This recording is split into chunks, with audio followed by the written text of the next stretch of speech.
Hey, it's Jati Jones. Welcome to the podcast. Today I have my very first guest. His name is Stephane. He is one of my best friends. He was my wingman, and we went through a lot of things together in our evolution as men. Stephane is a very special guest because he is a man who really helped me in my evolution and pointed me in directions which eventually led to the formation of the Jati Jones philosophy of without the foundation of integrity, your relationships won't work, and also leave her better than you found her. He is one of the people who looked me in the eye and encouraged me to start the Jati Jones channel. And so he has impacted your life in a way. So I really look forward to introducing him to you. In this conversation, we will discuss things like psychedelics, how to have spiritual awakenings, how to heal past hurts and pains, how to build confidence and ruggedness using Brazilian Jiu-Jitsu, and also how to keep a woman and some tips on healthy relationships. We also touch upon subjects in regards to how to be more social, how to make friends, and how to view the world in a more friendly place so you're just more open and social in general. So sit back, relax, and enjoy this man-to-man conversation. I'm sure you're going to get a lot out of it. Okay, welcome everyone. I am very happy and honored to have our first ever guest on my podcast. This is my very good friend, former wingman, and just warrior, brother in arms, you can say, someone very important in my life, Stephane. Welcome to the podcast. Hi, guys. Hi, Jad. It's a pleasure. It's an honor for me. Thank you. I'm excited. Just to give you guys an idea of who Stephane is, we met in Vancouver at a very critical moment in our lives where we were both on a mission to get this woman thing handled. And we were going through a lot of emotional turmoil as men and coming up against a lot of demons, facing ourselves in a lot of ways. And so it was a very interesting friendship where I've had a lot of close friendships with men in my life. I've been fortunate in that regards. And the relationship I have with Stephane has been a lot more of an emotional relationship where we've been very emotionally open with each other. And I think that's a dynamic that is really lacking in a lot of men's lives and relationships in regards to man-to-man relationships. And Stephane has really been a pillar of strength and support and support in my life, and I owe a lot to him. So I really look forward to our discussion today, and we'll reminisce a bit. We'll share, and let's see where this goes. Awesome. Yeah, absolutely. It's cool to hear it verbalized like you just did, Jad. Yeah, it's true, man.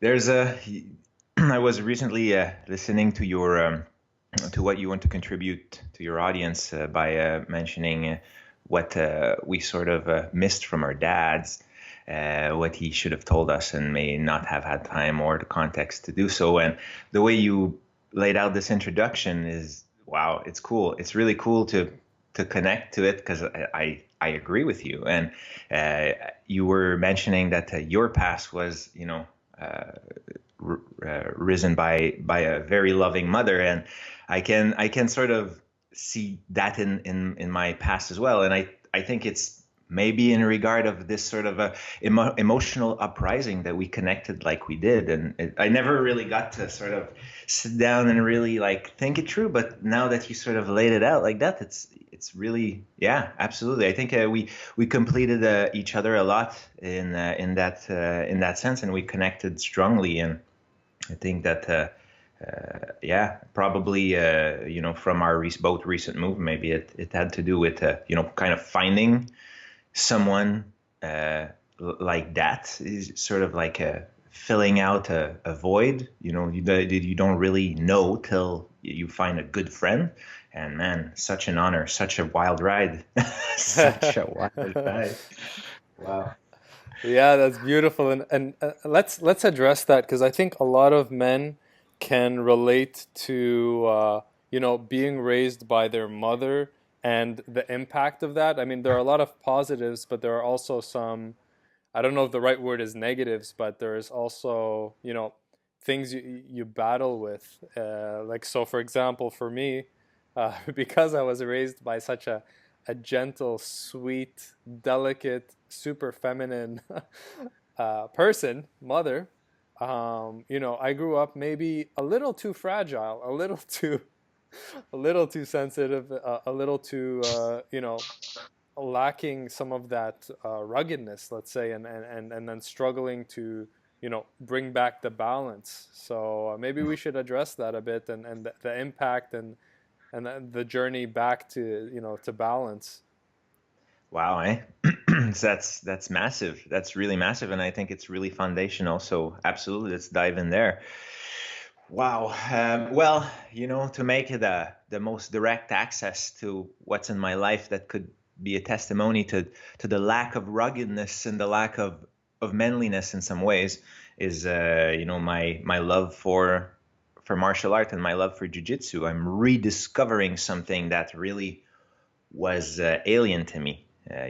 From my mom perspective, the means of defending yourself was to seek authority, to seek for someone bigger than you, and not to do it yourself, to outsource it. So from that perspective, I think she may have saw the flaw into this like fairly early on, but it obviously was too late, because I think that from 1 to 4 is sort of like the nitty gritty of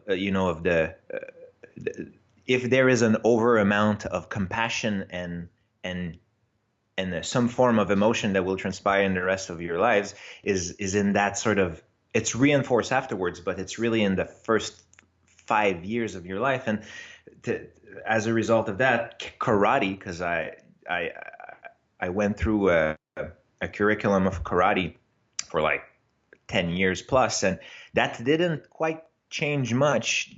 Deep inside, there was this very feminine, this very like non-desire to confrontation, this non-desire to feel pain, and a cow, like almost like a cowardice type of a place where I think that my mom is fairly responsible for this, and obviously, I am responsible for as early in my life to not have addressed it, to not have noticed it and addressed it. But in any case, I'm doing it at 33 through, and in this case, it's jiu-jitsu. I did a bit of kickboxing, but jiu-jitsu has this really, really raw, like man to man, like a discussion that occurs into like into choking, into arm locks, into smothering, into sweating massively, like being absolutely exhausted with one another, not being able to continue, tapping out, like I feel like I'm dying every time that I roll. So this portion that I didn't get to live through with brothers or with a present father figure that sort of would have taught me this relation of let's say this body contact, this So would you call it kind of potential like toughness, like cultivating toughness. toughness? Yeah, I don't want to call it violence though, because it's a fairly controlled one, right? Mm-hmm. It's just a getting used to it. When you push and shove, and you have other brothers, and you push and shove, Mm-hmm. you may not, yeah, you may get hurt, but you're not gonna die, and like you get used to the this place of discomfort, Mm-hmm. Mm-hmm. And I think it's things that very I important. never got to do. Yeah. It's I very think it's even important for a massive. man to be able to, handle that kind of resistance and confrontation and you know, I like that tough. Every man needs to have that toughness because in life and with women and in everything, like life comes at you, and then after it's done coming at you, it comes at you some more, and once it knocks you down, it comes at you again, right? Hmm. So it's kind of that you're getting kind of Yeah, that kind of there's no lesson through jujitsu. absolutely, and there's like the idea of tapping out, the idea of sort of giving up in that moment is an acceptance of discomfort and an understanding that like this is your limit in this point in time, but you're invested, you're in the you're committed to pushing that farther away and farther away. And I've only done jiu-jitsu now for a little over 8 months, and this is tremendous, but I know what I'm up for, right? I'm in for the long run because that's, as you say, life is just not gonna stop. It's gonna Hmm. continue till the lights are out. And I think that, yeah, the school of life is those things you feel are dead ends, but the path is just slightly obscured, and you need a little more hanging out in these very anxious you know positions, when the lifes you. So yeah. So it's kind of like I want us to like anytime like a life lesson pops up in your mind, and I'd Yeah. like you to like verbalize it. And what's Hmm. popping up in my mind right now is like, as a man, because that's what these discussions are for, right? Is like, as a man, one thing that you want to make sure you do is seek discomfort, seek challenges. The mistake a lot of people make is that they take their fears and they place them back in the back corner and they do everything in their power to avoid facing. But the way every man should be taught at the youngest age possible is to, I think the best way to deal with fear is to attack it head on. And Will Smith says, they asked him, "What are you afraid of? What scares you?" He said, "Fear. I'm afraid of fear. That's what scares me is fear. And so, because it scares me, I attack it head on." Because, he realized that that's the only way you can get rid of fear is by facing it head on. And Tapping it. so, a life lesson is the, the hardest path, the path to suffering, the path to failure, the path to poverty, the path to broken dreams is to not face your fears, is to take the easy way, to not address your demons. Rather, we need to go straight into the storm and attack that thing that is intimidating us. Absolutely, man. What pops in my head as you're saying that, and it's the other side of of what we missed, right? What we did get. I think that we have a strength out of being risen by our mom. I think that out of some of those rugged characteristics we're missing, we have a conversation and we have a relationship to our emotion that is very it protects. It actually does sort of, as opposed to grow up to know to defend yourself, you grow up to know how to defend yourself in another way. And I think that the conversation and the discussion, for me, I don't know if you relate to that, is one of the way I got to sort of uh, walk around a little bit of my missing characteristic, and it did a nice person of me. It did someone able to uh, to wiggle and move out of very tight situation with the use of my words, with the use of relatedness, trying to connect with people as opposed to be confrontational, try to reason. I feel like I have more of a hands-on like on my, as opposed to fall into emotions, I resort to fall into reason and evidence as a mean to solving my problems. It's not as it's not as big. It's not as I would say manly and glamorous in that sense. It's not very alpha, but I would add to that, join to the. I think that many martial artists or many wise men would say that the one fight are the one that are avoided. So as a result of that, I think that I did a fairly good job into avoiding conflict, and you know, let's say that there is something positive that and yeah, that's what kind of popped in my head as you were talking. Yeah, yeah, for sure. There are definitely a lot of strengths to. I mean, everybody has their mixture of strengths and weaknesses, and just because if you're someone listening to this and you were raised predominantly by your mother, it does not mean it's necessarily a weakness, because then you learn, like you're saying, all these other things like women are amazing at interrelational skills, right? At Mm-hmm. so we have maybe a high emotional intelligence. We have an ability to really connect with people.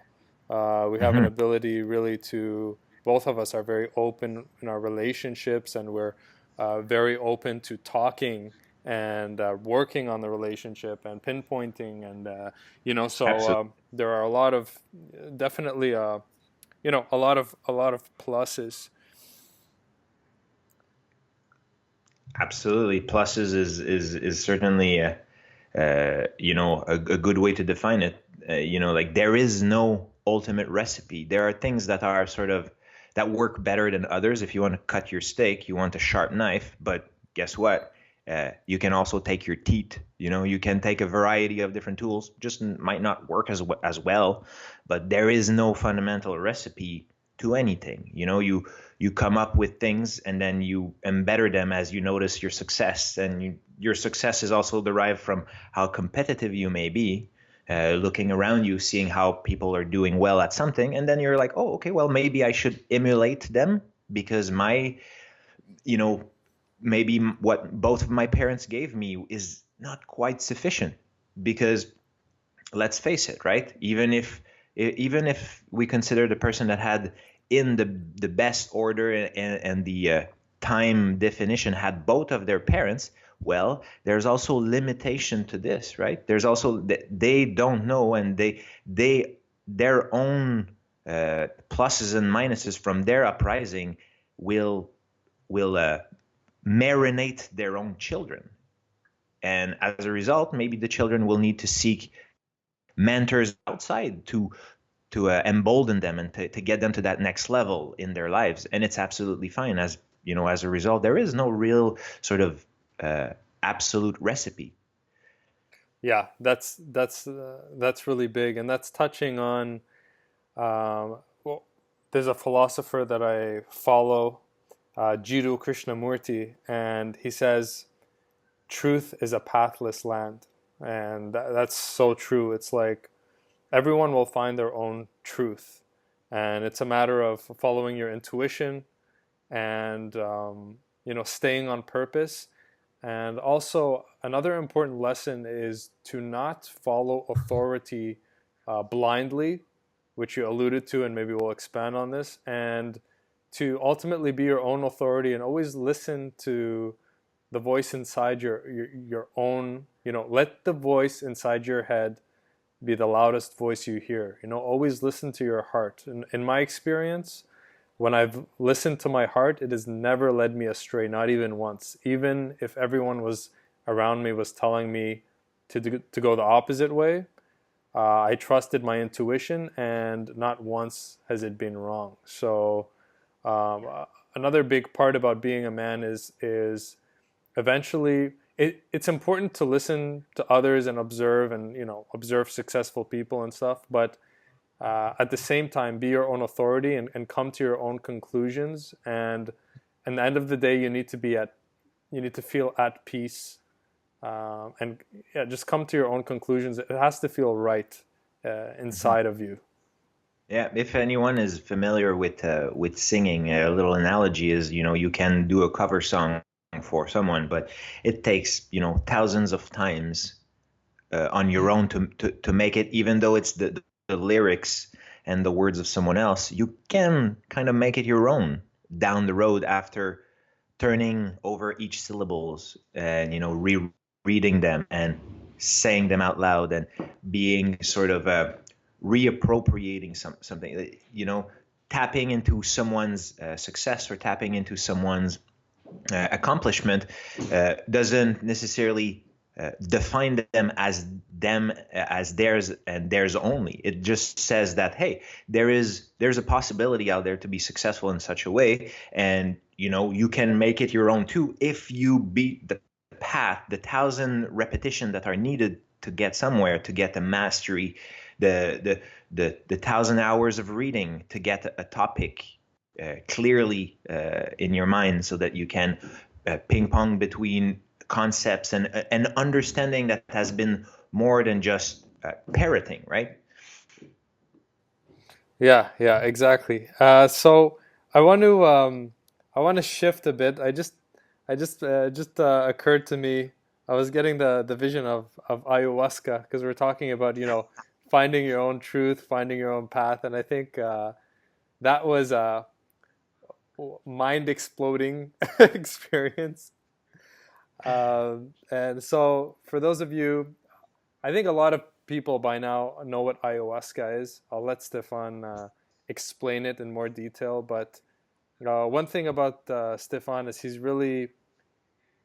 been instrumental in presenting new ideas to me, new opportunities. One thing I want to say before I forget is that a big part of why the Jati Jones business started was because Stefan basically looked at me one day and he's like, man, if you think you should do this, man, you should just do it. You have a lot to contribute.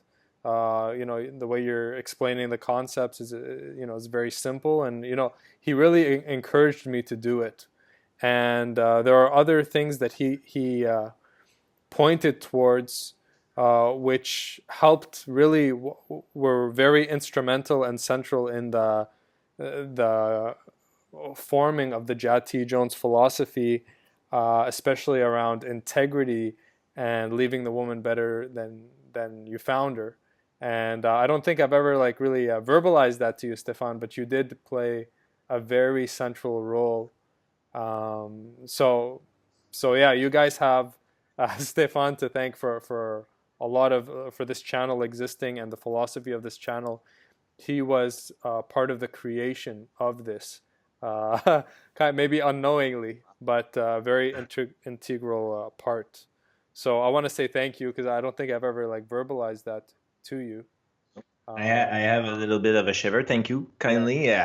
Like, wow, thanks. I'm happy I was able to, in my own flaws, I know that I can be lacking in some areas of my life, but I'm happy that I was able to contribute to yours in such a fashion. Wow, yeah, that's great. massive contribution. As I said before, and that's what I wish for everyone, for every man, is for them to have a kind of relationship that you and I have, where we can literally talk about anything, and we could talk about we've been very vulnerable with each other. We've had conversations where we're crying, sometimes both at the same time. Like nothing is off limits. There's no judgment, and I think that's one of the most important things of a strong man-to-man relationship, is that safe, non-judgmental, open-minded space where each person is free to express themselves in the most in the purity of who they are and what they think and whatever their ideas are. I know that I was never afraid, and I'm sure the same for you. Is like we're never afraid to bring our opinions to each other, no matter how, ridiculous or weird they may be, we know that we will never judge each other.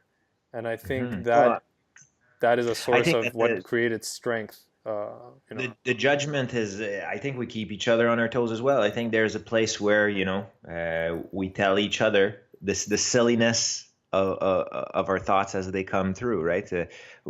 We, as a result of knowing that there is no ultimate judgment, and there is no uh, there's no disrespect in whatever comment follows after one's expressed himself.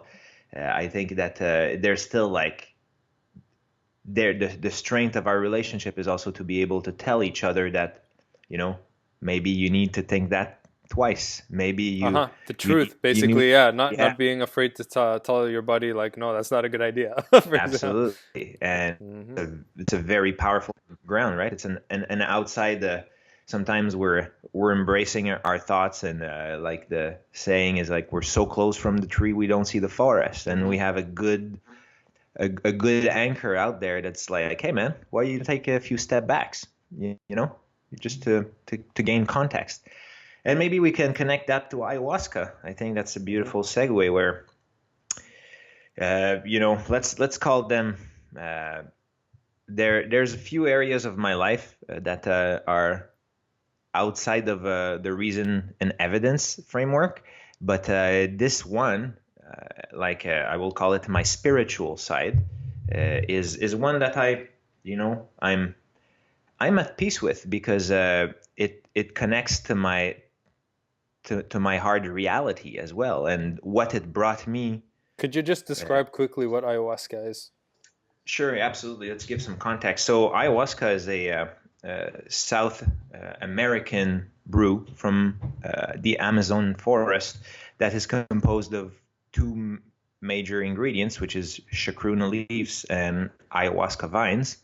And there's a variety of other things that can be mixed in the brew depending on the tribes that use them. I was more familiar with Shipibo traditions. And yeah, there's a very serious set and setting that is sort of tagged to the process. And once it's a brew. Maybe I didn't mention that the composition of these two elements, the leaves and the vines, together reduced to some form of a tea, a very opaque, uh, grimy, like a very very thick type of smoothie that tastes. I don't think there's a description for the taste, but yeah, It tastes it's absolutely terrible, and it tastes so bad. I get scared every time I have to drink it. literally. I think there's also the psychedelic jitters. Obviously, it's not only the taste, but it's the ride on which you get on when you ingest it. And it's something that I wished earlier in my life, any psychedelic, whether it's LSD or psilocybin for like mushrooms. I think that there is a context in which we're not. I wish my father taught me, but I'm just kidding. Not that much. I'm okay with have done these discovery on my own, but essentially the set and the setting, right? Like the partying under the influence of the substance is one thing, and the dosage is also something. But when you take the substance and you take it out of the context of party or fun, and you say, what about meditation? What about self-introspection? What about trauma management? And don't take a word for it. There is a tremendous amount of literature coming out from these respective let's say chemical compound. There is good things coming up in the future, I'm sure, on a legal aspect. In any case, on the personal aspect, it's massive. It's massive to clean the slate, to get in touch with part of yourself that you think are muted. Uh, Things. It actually sometimes sounds so obvious, the things that you may learn, that you're like, but why did I not do that before? because it reach some place inside you that takes away the persona, that takes away the identity that you form yourself as, who is Stephane or who is Jad, and all this stripped away, you're left with the actions that you put out in the world and the impact that you have, and the feedback sometimes very, very subtle, not necessarily direct, not necessarily like uh, your your mom and your dad telling you not to do something, but more something like uh, micro response by the world around you as a result of what you're doing, that you're only gonna get if you're in touch with, like, let's say if you do a lot of meditation. There's other ways to get to these states, right? I'm not saying that the ayahuasca is the only way to get the benefit, but I'm saying that it's certainly a shortcut, and you end up with these jewels, these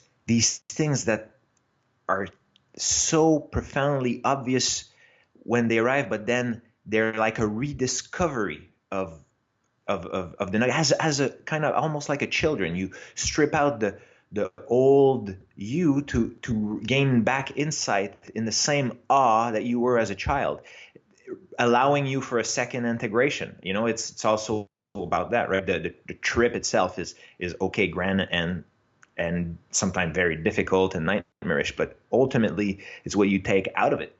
And I think that yeah, it got me some very interesting places over the course of the years. But look, it has been also, I have to be honest with you and your audience. I chickened out of my last 3 days. That was before my daughter was born. I chickened out of that, and essentially I haven't done it in three plus years. So yeah. Yeah. So it basically it can be very intense, and it basically gives you, the way I would describe ayahuasca is it gave me tremendous insight into things about myself and my life and the way I was living that I was completely oblivious to before. And yeah, some trips are maybe trips isn't the right word, but some journeys are very pleasurable. Other ones can be very dark and dramatic, and then anywhere in between. Um, I would say maybe saying you chickened out is being a bit harsh on yourself. It's intense. I mean, I know a friend who did it just once, and he said it was like a near death experience. He believed he was gonna die, and he's never gonna do it again because it was just so intensely powerful.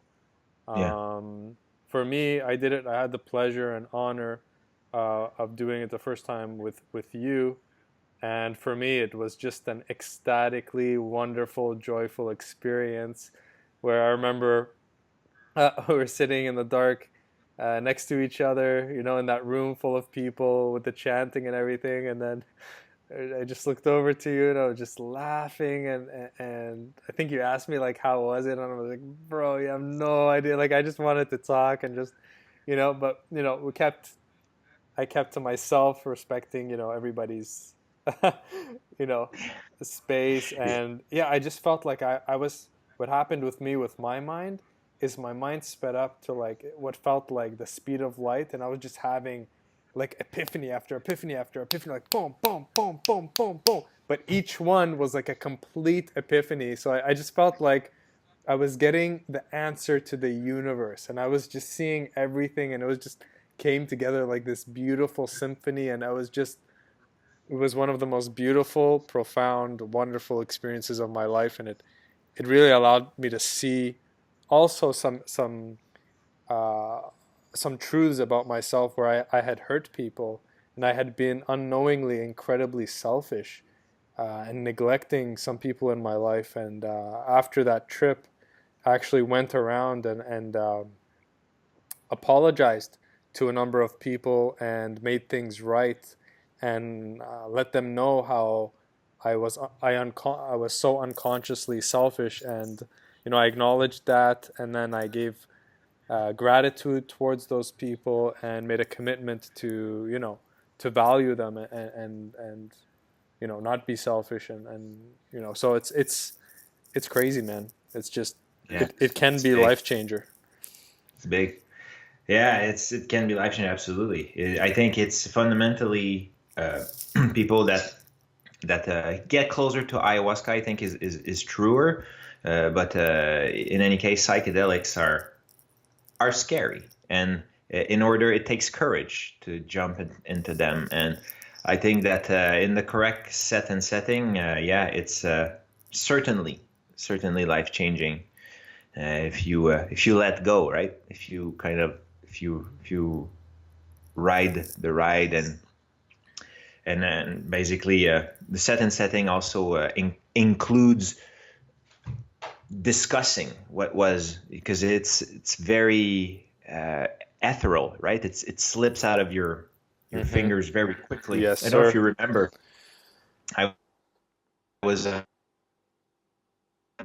the you referred as your experience. I think that on that night, I shared with you something about the power of words and how they're a gateway. They're like portals through through uh, an history of meaning, and like like you get these epiphany. You can get the like some fairly complex demonstration of things that are fairly simple, but ultimately it's like everything, right? You come back, and how are you going to apply these crazy out of this world demonstration that, let's say, love is the answer, or that kindness and compassion and gratefulness are sort of primal foundational anchors to reality. Like how do you and do you bring that back into your life? Well, it's ultimately always up to you. And yeah, it can also fall into like something you just take on the corner of a fire, like a couple mushrooms during the summer, and never really get to this. Not everyone gets to go into a psychologist office and talk their problem for 5 years, right? There, it's not for everyone, and I think it also has to be respected in that sense. But wow, is it powerful? All of them, like psilocybin included. What's that? What did Yeah, you say? What's included? psilocybin, like I'm referring to other psychedelics. So other psychedelics. You have some experience with mushrooms, correct? Yeah, I have some experience with like mushrooms and LSD, but by no mean, I don't think I can qualify myself as a psychonaut, because I don't have, I lack the courage of dosage. Uh, Oh, so the you'd have only to the take a larger dose in yeah, order you have to to. take a much larger dose to get a powerful experience out of those substances. Yeah, and I would not. I don't have the figure in front of me to venture in how much, but they say like for psilocybin they call it an heroic dose. Like if you take a gram, probably the strain varies. The strength vary in the strains, but in any case, there is like corner of fire doses, and there's also something called an heroic dose, where you want to be laid down and have a really good setting, because you can traumatize yourself. These Hmm. things are not a joke, right? It's not a joke, no. So yeah, Interesting. Yeah. it's pretty it's yeah, it's one of the place that I keep awe about, right? Like the my relation to faith and my relation to my inside world is, I think it's very healthy to cultivate. What would you To like to, if you could share, let's say, one insight you got from ayahuasca that, you know, what would that be that you think would benefit people? Like, what's like a, can you think of something? Mhm. Well, I'd say as a like if you want to venture in that direction in your life, and you want to sort of steer the pool that has like dead leaves at the bottom, and you want to clean up, and you want you want to address your past, I think that the trauma management of ayahuasca is something you will not get anywhere else. And it's something that allows you to do it in a fair amount of intimacy, right? It's not something, depending on the level of trauma you may have gone through your life, you may not want to discuss it with anyone. And you may want to keep that, for yourself to sort out. And as a result, I think that ayahuasca proposed itself, the shamanic context, right? There's an helper there also that is there to accompany you. You don't have to say anything, You don't have to say anything. You can be there with yourself, stripped of all resistance and ego, and just dive into what hurts and move it in a way that you survive after, and you don't, it's not like an on-off switch, and I would not want to pretend that, but it's certainly a way to reaccess very, very challenging and difficult things in your life that and allows you to sort of maybe turn them to another angle, and down the road, because the journey is ongoing. Down the road, you can clear yourself of the emotional weight that some of the things. So it's kind of like an emotional. It's a way to process that trauma and kind of express it to release it. It's kind of like an accelerated a way, maybe like an assisting way to bring up that stuff that otherwise maybe would take years or would just stay suppressed. Years, absolutely. And so, yeah, absolutely. And like I said, it's not for everyone. Some people are managing successful lives with, loving families, and, they're okay in their weaknesses. They're okay, and they're managing it in a way that they don't need that. But I think that the common words for for powerful psychedelics is they're saying like it's one night for 10 years of consulting. So Wow. you steer a lot of stuff. Yeah. Steer a lot of stuff. So yeah. I have one thing that I realized about my ayahuasca, my first ayahuasca. I've only had 2 experiences. My second one was relatively mild. I should have taken a bigger dose, but for my first experience was wonderful and intense, and it was both of the positive epiphanies as well as the negative ones about myself. But it didn't really bring me down. But I will say one thing that I realized, just in case anybody is gonna go out and try this, is that when I had these realizations about how maybe I wronged these people, and then I went and apologized to them. Some of that was great to have, but the error, I think the one thing we should all watch out for in ayahuasca is it is still an extension of our thoughts and our beliefs. And one thing that I experienced in my ayahuasca experience was guilt. But now I've come to realize that guilt implies that you did something wrong, maybe consciously. And so, but really it was an unconscious error on my part. So that part of the epiphany or the journey, it was false. I should not have felt guilty, right? So that was still a projection of me and my beliefs. So maybe to go into these experiences, if you have these visions or whatever, take it with a grain of salt, and maybe it may be a reflection of something, and it's not. Yeah. You know what I'm saying?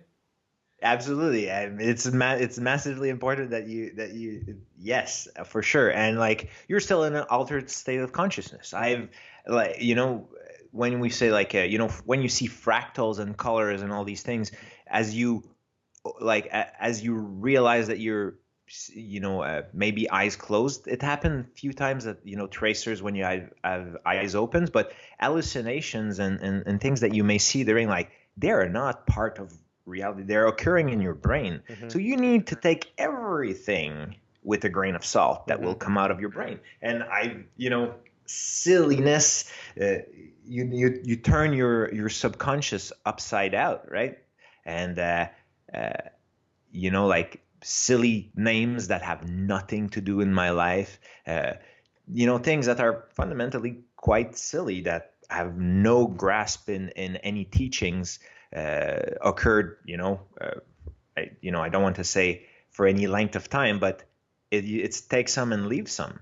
Certainly Yeah. takes some. When you're under the impression you're dying, well, maybe it has something to teach outside of the impression that you're dying. Maybe it's a letting go. Maybe it's, maybe the teaching doesn't come through the silliness that is displayed. Maybe it's let's say, if I were to take myself, it's my shiny object out of focus person, like you can certainly turn things around so that they actually make sense, because it is an extension of your thoughts and beliefs and patterns, and you're just shuffling your own your whole brain bucket, right? Yeah. It's intense. Yeah. Yeah. Okay, so let's transition Sure. to or actually one more thing I was thinking about. Right now, it just occurred to me like one insecurity that I had, again, as being raised by my mother and not being raised, let's say, rugged enough, is Mhm. that a lot for many years I perceived myself as, I'm not tough enough, right? But Mhm. now Yeah.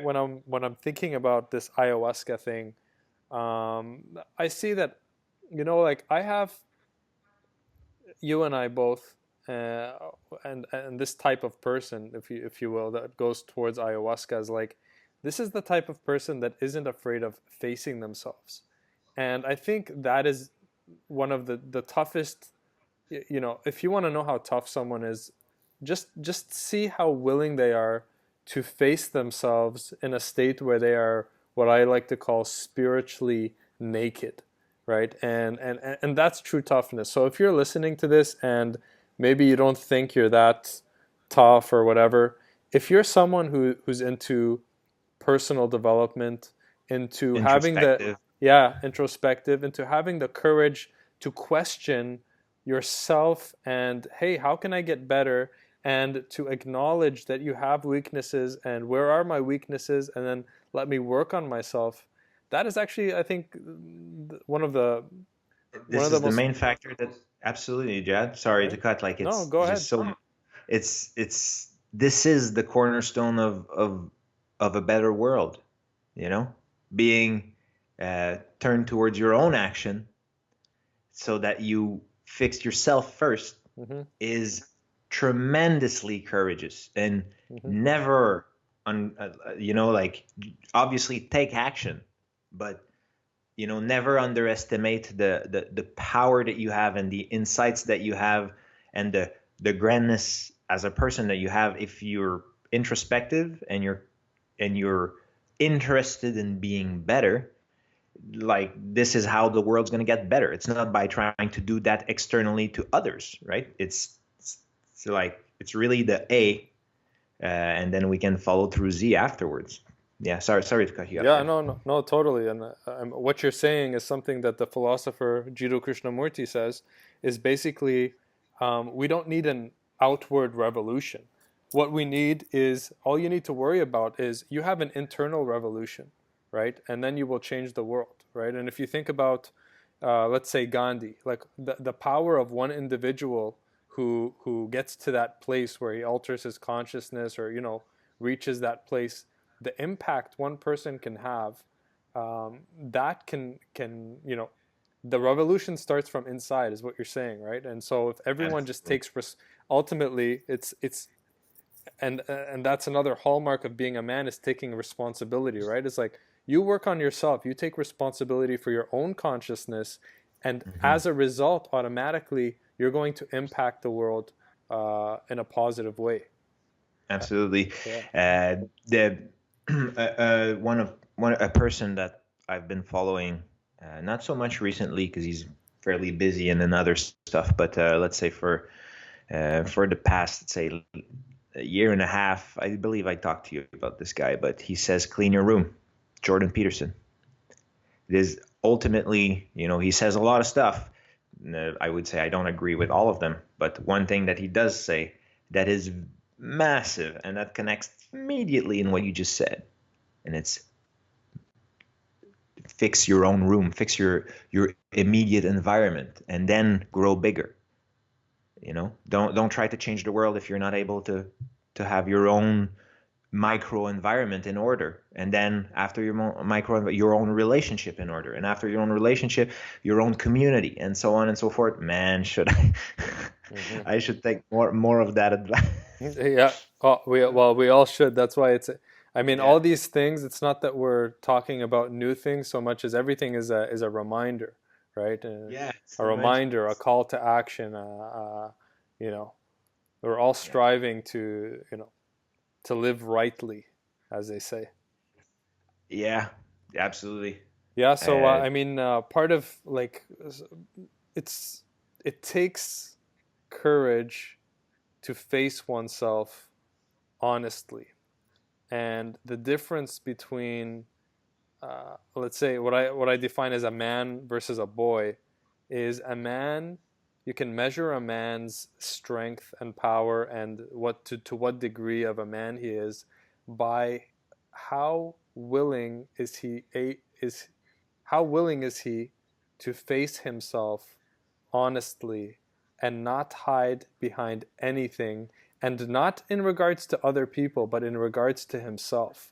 When I look myself in the mirror, can I look at myself honestly and be honest with myself and not deceive myself and say, I'm facing everything I need to face, right? And I think, I mean, one thing that I struggled with was receiving criticism from others, especially when it's true, right? Because then it really triggers us, and then we want to defend it. And yeah. lately, I have a partner, my girlfriend, who is very good at speaking the truth without sugarcoating it. And I'm realizing what an invaluable resource she is to me, because I mean, she'll just call me out, right, repeatedly. Strong And women. yeah, and it's such a gift because I realized that, and you said this before, like a good friend not only agrees with you but also points out your flaws. And I think a lot of people we're lacking. We have a lot of yes men around us, but we're lacking people who who just can tell us how it is, right? And say, hey, no, over here Yeah. you suck. Over here you're fucking up over here, big time, right? Yeah, absolutely. And we have to like Yeah. say, yes, you're right, you know? It's super, it's cool, and the segue is beauty. Also, you talk about your partner there, and I can look at my partner the same way. She's such an invaluable piece in my life, where like I have an access to a mirror that does not beat around the bush, does not beat around the bush. Tells me No, she does straight not. up what's going on, and it's fine. It's perfectly fine. Mhm. I think that's a testimony of not only out of having been raised by women, we are able to identify good women. I think that we have a strong we resonate, and we vibe very, very strongly around strong women that don't they don't sugarcoat so much. They'll just tell you straight up, and they give you the manliness that you deserve in the way you carry yourself. But ultimately, she's she's kind of your how can I say that? She's your kind of your co-creator. She's filling the voids that you don't have. She's there to remind you very bluntly what you are and what you are not. And I am eternally grateful for the wife that I have. She's my wife. We've been together. This year is going to be 5 years.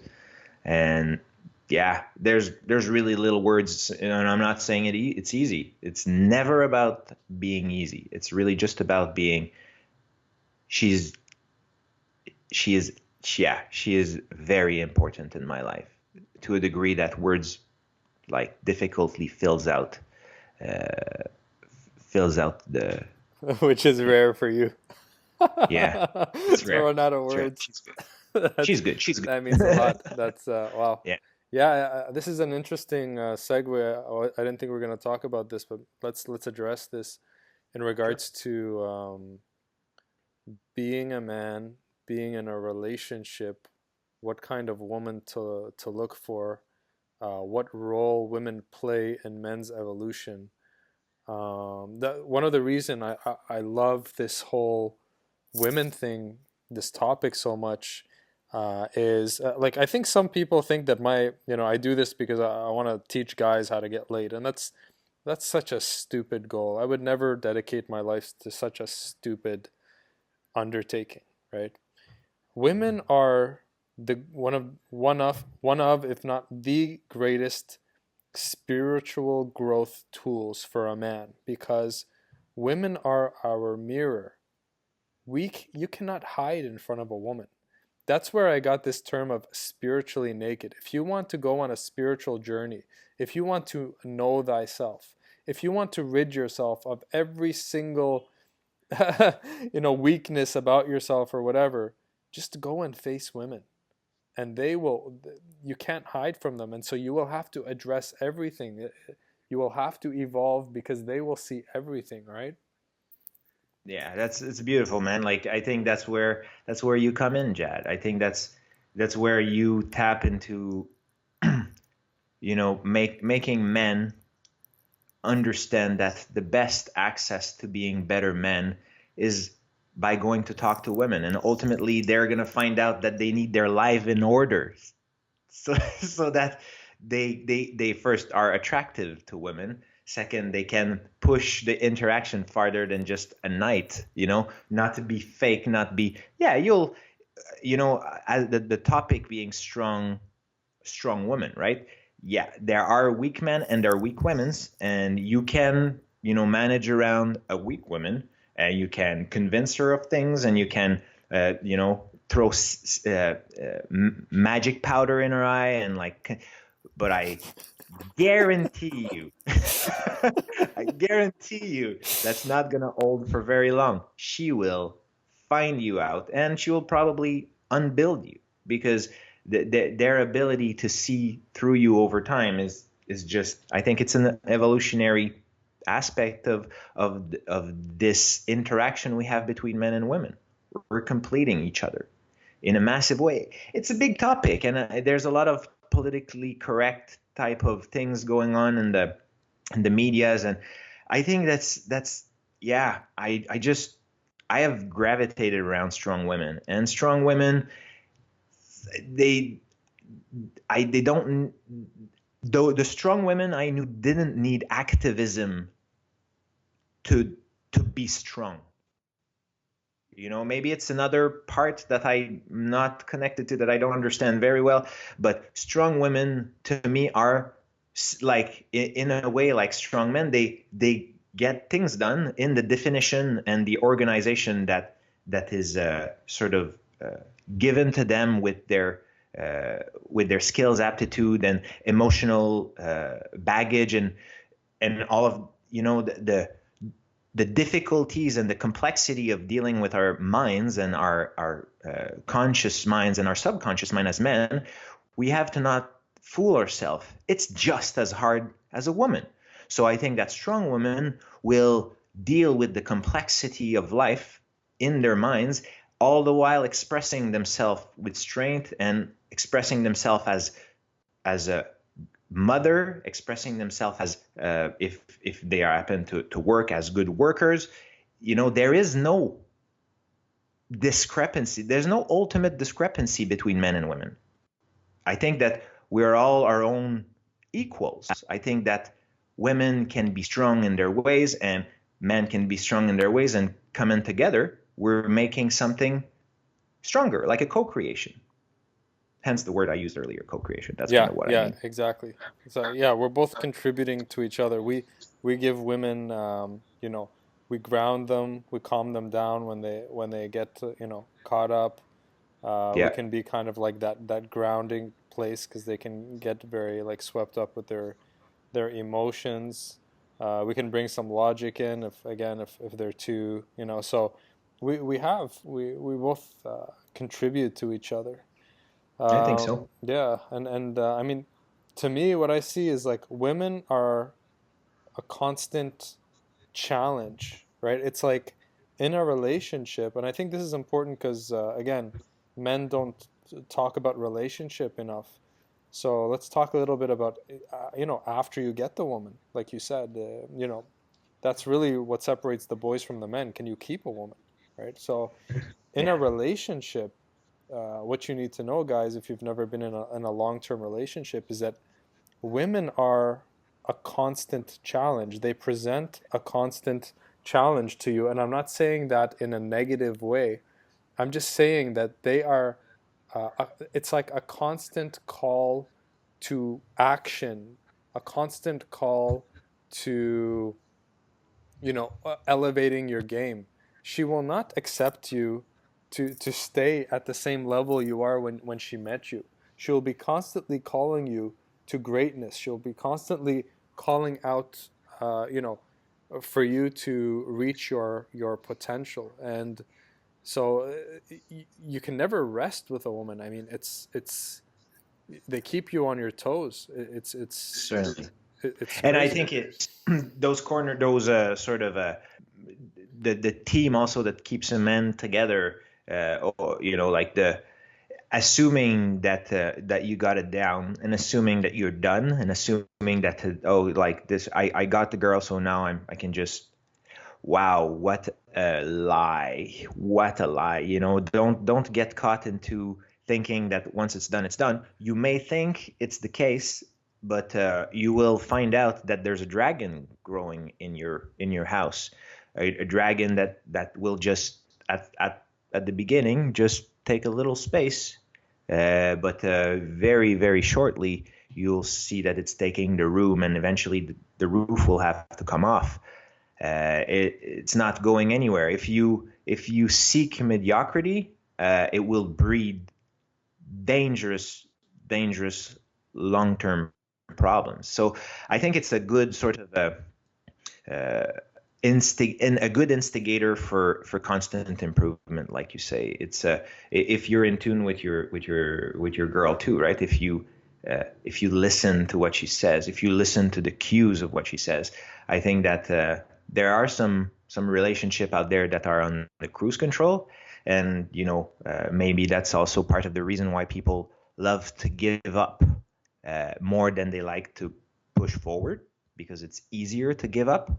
But in any case, if you want something that will keep you on your toes, that will have you, turn stones that you're not necessarily ready for, or you're not necessarily, too willing to go forward in, like, yeah, well, if you want to keep your girl and eventually call her your wife, you'll have to. And eventually, if she's your wife, it doesn't stop. You have to be attentive to the things she tells you. You have to hear out and you will fail. I'm telling you that you will fail Yeah. to hear it. Amen, But brother. then, Preach. but then the dragon will get too big, and then you'll have to address the dragon. And if you don't, well, you'll blow up. Mhm. So yeah, I think it's a beautiful testimony that the Hollywood version of life is a lie, Yeah, right? like the There is, movie ends when you live happily but ever after, right after the wedding. that's such bullshit. Hmm. And it's important to understand the degree of indoctrination we have to the things we were exposed by all these feel good things, right? That's that's a lie. Life is rooted in learning experience, and most of which are uncomfortable. And through that, you get glimpses of good feelings, bliss, like you know, um, uh, feelings of something bigger, something higher. So these things that make you connected to something greater than life. But ultimately, you don't live to that level. You need a contrast so that you can get those big moment and like, oh wow, okay, that's what I missed all along. I'm freaking selfish. I need to work on my selfishness. I need to include people. I need to include my wife. I need to be in not half listen. There's and now and eventually you're gonna have a child. Yeah, and that's a And whole other level up, right? yeah, that's Yeah. that's a fun part too. But That's yeah, crazy. I you're wanna I wanna it's a unpack some of the stuff you said, if it's okay. absolutely, man. Yeah, Like, yeah. yeah. So like from what you're saying, you touched on some really good points. First thing is that we're saying that you have to keep moving forward. Like just because you got the girl, that's not when you rest. And I think a lot of guys out there, they think, oh, once I get a girl, then finally I can just relax. And it's like, no, man, the game keeps going, right? And so another lesson that I want to pass on to you is that the masculine energy, it is a forward thrusting energy. So it's like a cock thrusting into the world, right? Another analogy, it's an arrow moving forward, right? And Stephane, when he's saying like your woman is gonna call you out if you get lazy, she's gonna call you out because she wants to see that forward thrust every single day and every single moment, right? And when she sees that you are being that masculine forward thrust into the world, that's when she's going to feel safe because she feels like, okay, I'm with a man who's doing what he has to do. Because she knows that there's a lot of things you need to do in life, you meaning both of you, in order to build a great future together, in order to build a good family, in order to, just to live a positive life. You can't be passive. And so this constant call that women give us is this call to be proactive and go after it. Women don't want to see you hiding. They don't want to see you lazy, and they don't want to see you ignoring the dragon in the corner of the room because you're just too scared to deal with it, or too lazy. And so, if I was like a father talking to my son, or a big brother, I would say like, make no mistake, man. Relationships, they're it's a constant. It's a full time job. It's not like you're gonna relax. You're gonna enjoy it, and it's gonna probably be one of the greatest sources of joy. But make no mistake, there's work to be done, and that work never ends, and that call from the feminine never ceases to call the masculine out to into action. That's absolutely powerful, man. Yeah, Yep. yeah. And the next, do you have something to add to that, or can I jump to the next? Yeah, we could absolutely go to the Okay, so next topic. the next thing I want to unpack. These are all from things you were saying. I just took some notes here. Is in regards to conflict and people giving up too easily, and I suspect the reason why the divorce rates are very high, and why these days I think people are being too picky, and I can't find anyone, or people dump each other too quickly. It's what you touched on is basically like ideals. Ideals are dangerous. If you have the wrong ideals of your mind, in your mind, of what a relationship is supposed to be like, then when things go south and it doesn't match the romantic comedy you watched, you think, oh, this must mean that this isn't the woman for me. This must mean this relationship isn't good.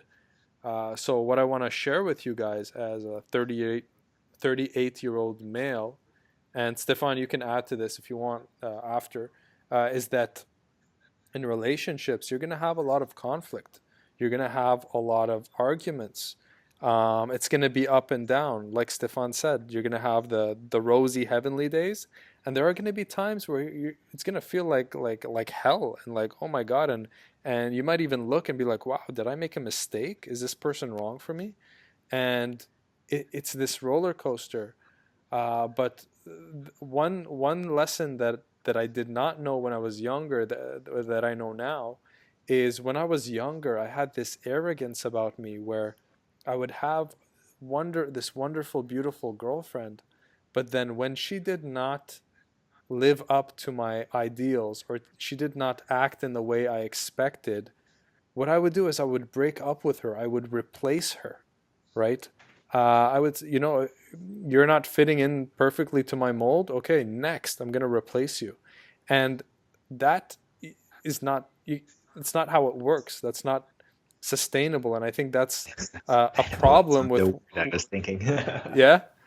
The word sustainable is exactly the word I was like, that's not sustainable. No, and I think that's why so many people are single. It's because they had a great person, but they just disposed of them because we're living in a culture that tells you, hey, ask for more, go get another one, replace it. It's supposed to be perfect and all sunshine and rainbows and honey. So what I'm telling you, man to man, is that you got a good girl. If she's good and your values match, and like Stephane is saying, like you identify a woman who's strong, who's an amazing person, then you hang on to that person as and you go through those battles. And what I say is like the last option should be to give up after you've tried everything. Maybe sometimes it's not meant to be, but you need to go through the battles to see if it's worth it and not just give up right away, right? Yeah, absolutely. And I want to maybe add a little other side to the story, right? Like we were saying that your woman's going to call you out on stuff. Well, you know what? You're going to call her out too, and that's important in the Absolutely. relationship. You need to be there for her just as she's there for you, and in the power that the feedback power mechanism to be a better man that the woman will give you. I think that you have as a man the same power to make her a better woman just by being strong and like letting her know that sometimes emotions are too much and you need to ground yourself, like, okay, like this thing called reason and evidence is tremendously powerful. If brought on at this, you can help people to think better. And if this person happens to be your loved one, man, you're giving tools for life. However the challenges bring you to life. If you're with a girlfriend and stuff, and you help her from your man aptitudes and understanding of life, the same way she helps you back. Well, if things happen to not work out, well, guess what? You left her better than she was in the first place. So as a result, I think that it's important to factor in that, yeah, not only those women makes us better, but I think that we make them better too, right? It's a co-creation. It's not a sort of a one-way selfish attainment achievement. I've got a good wife, and no. If you got a good wife and you're able to perceive it, well, there's good chances that you're doing something right. And I think it's a good back and forth mechanism to troubleshoot how you're doing, like how your wife is doing, so that you keep her on her toes, and that vice versa, right? Fantastic. Absolutely fantastic. Thank you for pointing that out. That's absolutely fantastic. And what I'll add to that is like, there's one saying I've been saying a lot these days is that love is demanding. Love is demanding. So, like what you're saying, Stephane, is like if you truly love someone, you will call them out. The most unloving thing to do is to see someone, uh, you know, doing something self-destructive and then not calling them out. Right? That's what fake friends are. They see you self-destruct, but they won't say anything. Right? And another thing you said, like keep her on her toes. Again, a sign of a master is women want a man. A woman is looking for a man who's going to challenge her, because that is a sign that you are on her level, or maybe even a bit above her level, and that's what she wants. Women want to level up, they don't want to level down. And so if you don't come in and contribute and challenge her and give her be demanding in your love, and only like refuse to accept anything but greatness from her and call her out on her mediocrity, uh, you know, that's what she wants, a man who's going to call her out. So it's not only about being a yes man and pleasing her, but telling her, hey, I demand XYZ from you too, and you got to live up. You got to live up to this standard as well. Absolutely, man. Absolutely. Yeah, it's beautiful. I don't have anything to add to that. I think it's a beautiful end of the loop on that specific topic. All right, so let's shift gears again. And one thing that I find is, like, I like to identify people's gifts, and then where they have high intelligence, and then we can learn from you. And one thing you're really good at is just being social in general with people, day and night, whether you're on a park, you're on a ferry, wherever you are, picking out vegetables. You talk to people. You talk to people easily. Buying some. Buying croissants, eating pate, whatever Frenchmen do, eating a poutine. Yeah, once a day. So I want you to share, because I'm getting a very surprising question these days. And the question that I'm getting from men, is, hey, Jad, how do I make friends? And this is a sign of, in a hyper connected world where we're more disconnected than ever. It's getting to a point where more and more, it's becoming more and more normal for people to not even have one best friend, one friend. So people Yeah. are very alone It's these a days. tragedy, man.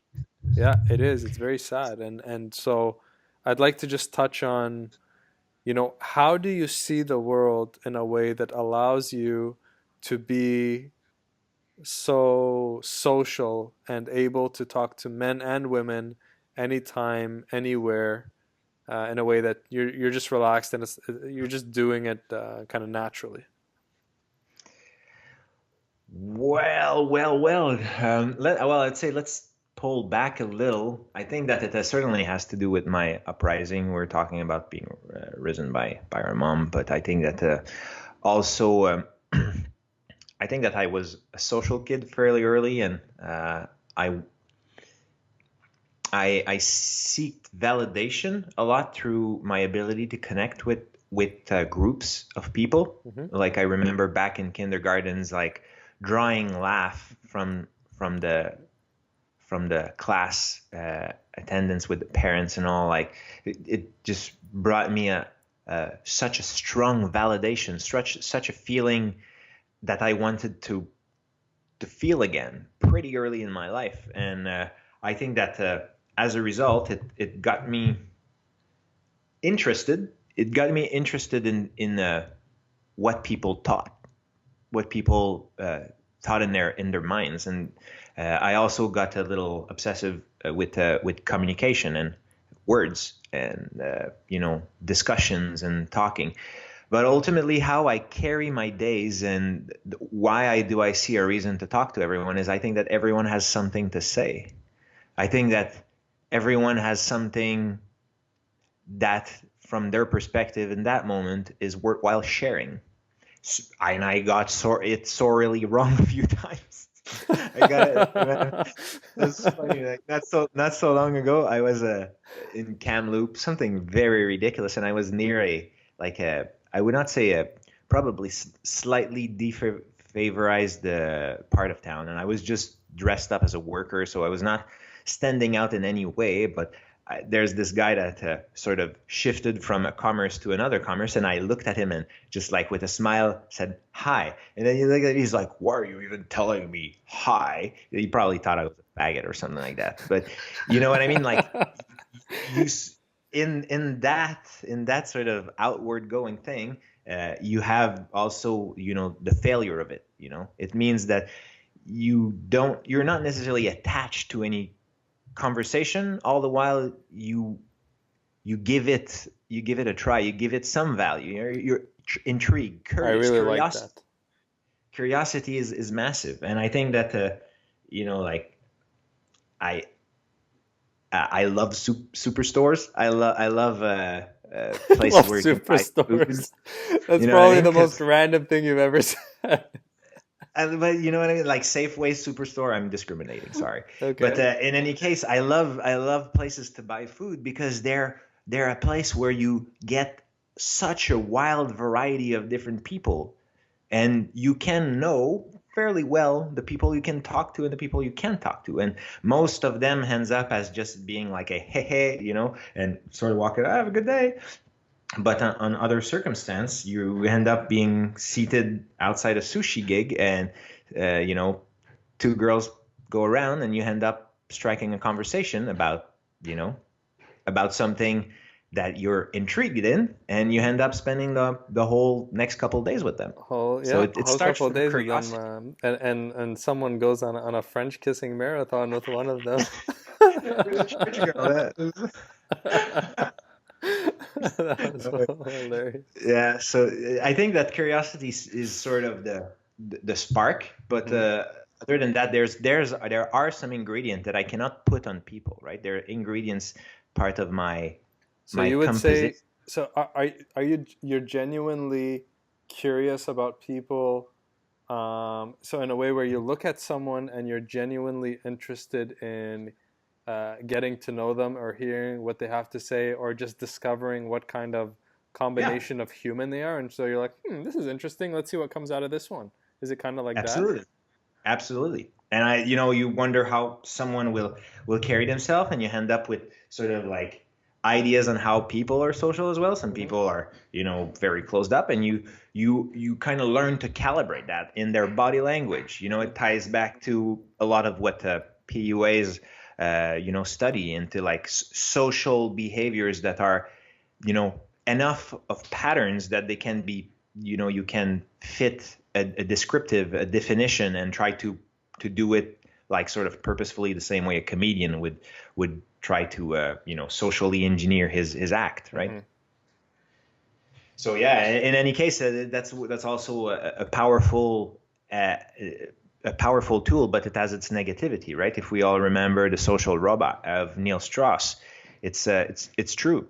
I think that dissociating yourself from the humans behind like the social contact you're trying to create is ultimately like a failure in social contact. So Like breaking uh, everything down into technical things where yeah, it's like, yeah, yeah, that's just, yeah, you lose the human part. And you know what? The main ingredient that dies in that, which kills everything, is fun, right? yeah, That's it. massive, yeah, And if it's not absolute fun, you're doing playfulness, right? something wrong, right? Yeah, exactly. Play. So for you, you're social because basically it's a form of fun for you. It's a form of a game for you. And so in your mind, it's not like, oh, well, how can I go and talk to this person in a way they're gonna like me, and what are they gonna? It's not that at all. It's like, there's an interesting creature. Let's see what comes out of it. Like, this will be fun. Absolutely. And like don't get me wrong, my personality tailors around what works and what doesn't. I think that's a good demonstration that you have good feedback mechanism for your own self, is that you're able to pick on things that don't work and Hmm. things that work. If you were to in the middle of a room, and you crack a joke to like 8-10 people at a dinner, and nothing occurs, no one laughs, then you hear flies, not to do that again. You need to tweak it. Doesn't mean that you need not to say it, just needs maybe a little tweak, because you're intending to convey something. Hmm. It just didn't work. Just didn't work out. So you Yeah. need to find another way around it, so that that you get the reactions you want, or that you just plain and simply try to navigate another I another like, style. yeah, great. I like what you're saying. So basically, you said something twice in two different ways.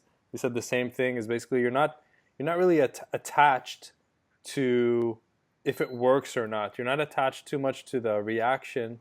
You're very aware that it could go either way.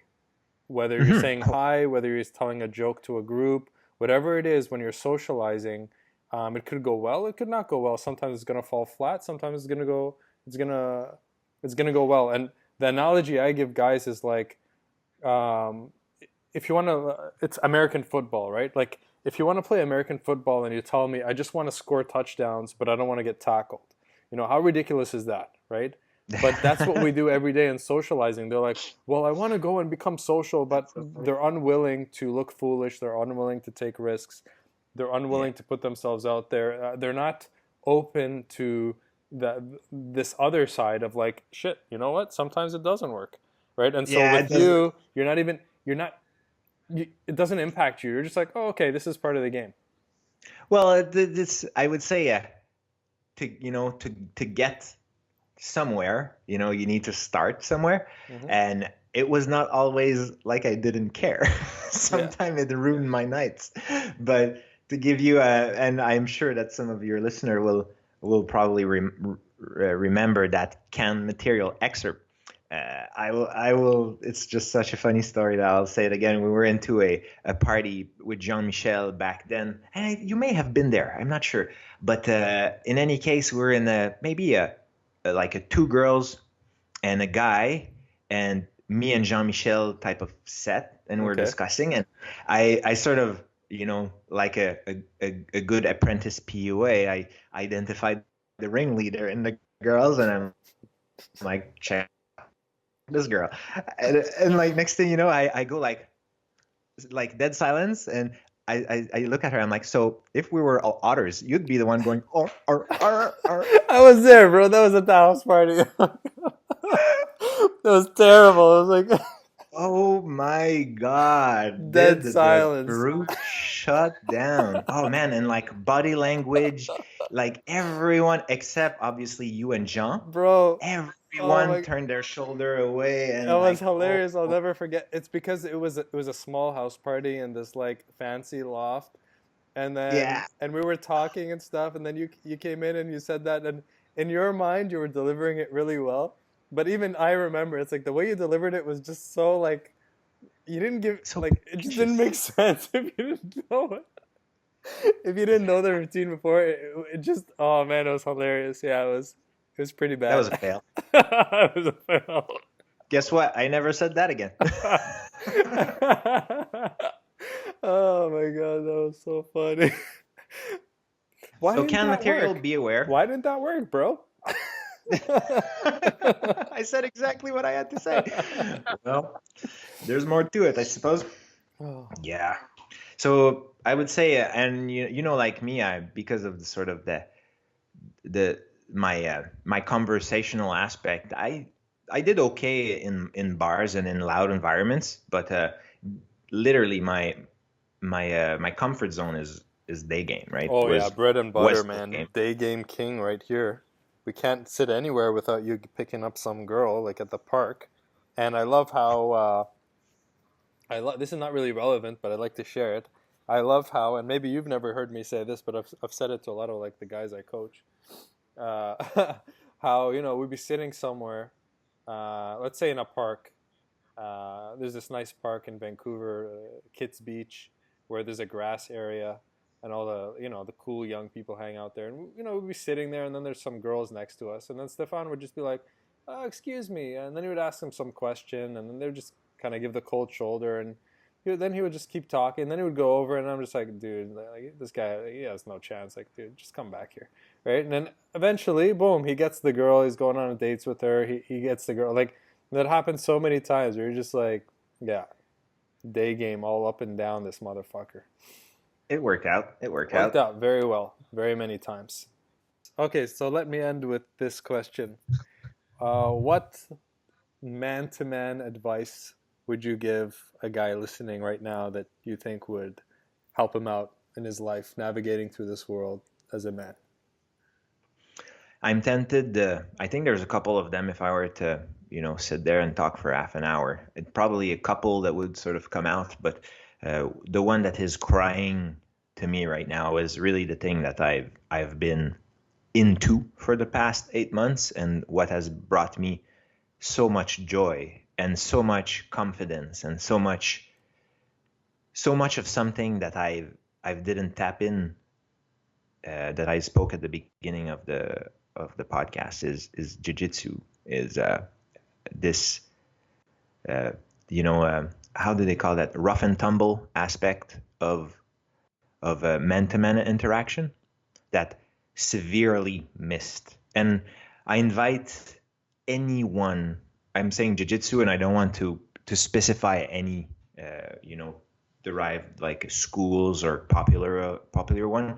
I'll let you dig into that, but any good school will walk you through with great respect to where you should be without danger. There's always the risk of injury, like all sports, but ultimately you're safe. You're safe in a school where you can get to rough and tumble with other guys, and what you'll get out of that is there is no there. I could use some words, but I don't think it make it justice. It doesn't make it justice. It's such a you can carry yourself with not a certainty, but with an understanding of, with this anxiety that some men may have of getting in conflict with other men.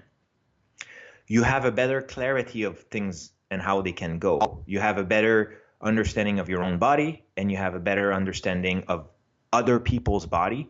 And in any case where things get sour, it didn't, like in 33 years, it didn't happen in my life. So there's no reason why it should happen for you. But if it does, you're able to sustain yourself into these difficult position and these difficult situation.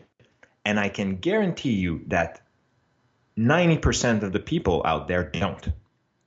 So instead of coming to the table with two scared people, you're coming to the table with an assurance that 90% of the people won't have. And that by itself dissipate a lot of conflict. The assurance, the assertiveness, the ability to look in someone's eyes and not take, the this, or not escalating. I'm not talking about escalation. Just don't fuck around. Don't fuck around. And you will also see in the eyes, because some people are completely disconnected. That will give you the ability of identify people where you want to run. You're able to distinguish between severity of scenarios, understanding who you stand against and who you can't stand against. It will get you an understanding of your alertness around you, your surroundings, to see how things to get sometime when you feel you get into rooms or into bars where tension is growing. You will pick on these subtleties, giving you the ability of getting out of situation as opposed to get into situation. So this is the one thing I would say to people. If you never experienced that in your life, if you were never able to have a brother to shuffle with and to fight with and to rough around, I strongly recommend you to get into it, and in a safe way. You don't risk your livelihood into doing it. Just go into a school. Generally, schools give like up anywhere from 1 to 5 course, like a full week of free trials, like here in Canada. That's my experience. So you have a couple times to even try to see if you can deal with it. But man, you will find it difficult. And if you find it difficult and intriguing, I strongly suggest you to pursue it, because you'll find tremendous growth in this. That's what I had. Wow, beautiful. That's wonderful. That's very exciting. I think a lot of guys can really find themselves in there, and confidence is kind of the core to getting everything you want. You can't create a life unless you have the confidence to go out and face challenges, and I think this is a very a positive, great tool to build a lot of aspects of your confidence. One thing, I think some people are worried about the macho aspect. So I'll tell you guys that because my brother did jiu-jitsu for a while, and a good school will be a school where there is absolutely no macho bullshit going on, and it's just we're all here just to enjoy and to have fun. Yeah, absolutely. And from my experience, I've done a couple around, and generally martial art places. From my experience, I'm black belt in another type of like I've seen many dojos and many senseis, and there is no such thing as in a good school. There is no such thing as macho-ness, because they know, because everyone is intimately aware of what's going on. You'll have people of higher skill level that will obviously want to share their skill level with other highly skilled people, but it's not macho. It's just, the pathway to mastery. And as a result, yeah, if you're in a good school, for sure you will not even feel it. They will Yeah, you will actually feel be very embraced and comfortable, and there will be a lot of absolutely, humility and respect there, right? absolutely, absolutely, and they will actually like they're no one is there to prove. I still am, right. Only 8 months, but I feel like I am the person compensating with emotions and sort of too much strength, like unbridled strength, as opposed to think through and to use techniques. So generally, it's the people that come in that bring their ego, that they bring their macho-ness. So I would say that in any case, good schools, you will not feel that. Put your own pride and your own ego at the door, and pick it back when you go out and learn, learn, learn, learn. And you know what? Like for me, I think some of the most important lessons as a man is or are things like respect, humility. Those things are very important, and you through those, whether you're conscious of it or not, you're going to learn a lot about respecting other men. How men treat each other. Real men respect each other, support each other, lift each other up, are humble. It's such a healthy environment, I think. So yeah, fantastic. Thank you for that. That's a very powerful way to end the call. I think that's a great way because I think people after listening to this call, they're going to go into action. They're going to jump on Google and Yeah. look for some schools and And maybe if take some lessons. this can sort of like tie the loop for me, is seek a mentor, right? Like whether it's jiu-jitsu or martial art or a life coach or what you have into Jad, like seek someone that will help you through your path to mastery. And man, do you have some beautiful, beautiful nuggets on your channel. Thanks, Jad. Yeah, thank you so much, Thanks for Stephane. having me, man. It's been a pleasure. Once again, thank you for being part of the creation of um, my channel, my company, and all that.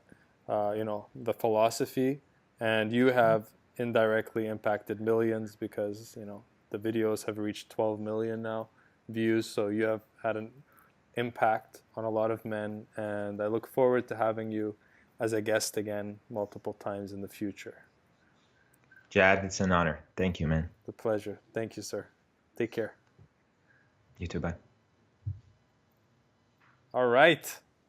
Right on. Right on.